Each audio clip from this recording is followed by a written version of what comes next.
I want to bring in Dr. Elizabeth Norton, historian, author, and royal expert. Thank you so much for joining us. Let's just start off with the big picture as far as what the world has witnessed in the last 24 hours and what this transition means for the Commonwealth. I think the world is in shock, really, because it's happened so quickly. We knew that the Queen was quite frail. She was suffering from mobility issues, but to suddenly hear about her ill health and then her death is really quite shocking. And constitutionally, it is such an enormous change because it's been 70 years. There has been no change in monarch in that time. Nobody really. You have to be very, very old to remember a time before the Queen. So it's a real change, and not just for Britain, but also for the countries of the Commonwealth that have the Queen as their head of state, and actually for the wider world, because although the Queen wasn't head of state everywhere, she is, in many respects, seen as sort of personification of Britain, and she's a figure that's widely known. It's an end of an era. And you and I were just talking about how she never gave an interview in her 96 years. Almost this mystical quality that we didn't really hear from her exactly. She was very intensely private.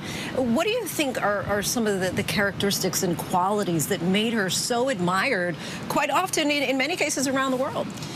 She was always present, so she didn't talk about public affairs or state affairs. You know, she always kept quiet. She didn't make her personal feelings known. She was an excellent constitutional monarch in that sense, in that she's the head of state, but she's not guiding the policy.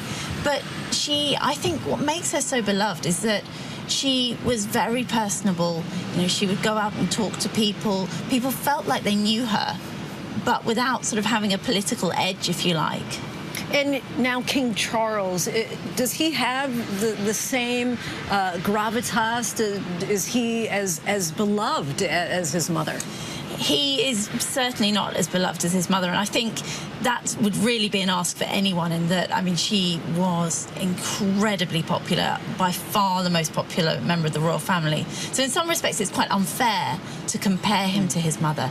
But, I mean, he has got a way to go with popularity. He certainly has not always been a particularly popular member of the royal family. I think that's starting to change, and it was great to see the reception when he arrived at Buckingham Palace today from the crowds, that actually people are wanting to love him as their king.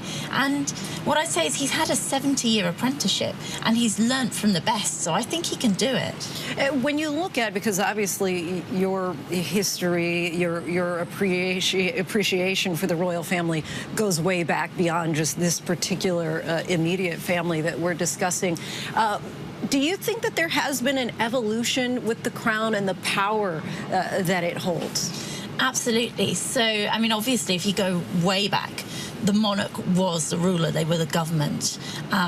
They really called the shots. And you start to get a change towards constitutional monarchy in the late 17th century. But actually, the monarch is still quite powerful. So even Queen Victoria in the 19th century is able to bring down a government when she falls out with the prime minister. So she was actually quite powerful. Certainly had much more of a political role than the Queen had, Queen Elizabeth II. Over the 20th century, the role was really shaped by the Queen, and she very much saw her role as to be there, to be a stabilising force. And actually, I mean, I think that's really important to note with her, is that she was a monarch throughout a period of enormous change worldwide, and yet she was a constant, you know, remained the same throughout almost. Doctor, we thank you so much. Really appreciate your time and insight. Well, thank you very much. Hi everyone, George Stephanopoulos here. Thanks for checking out the ABC News YouTube channel. If you'd like to get more videos, show highlights, and watch live event coverage, click on the right over here to subscribe to our channel, and don't forget to download the ABC News app for breaking news alerts. Thanks for watching.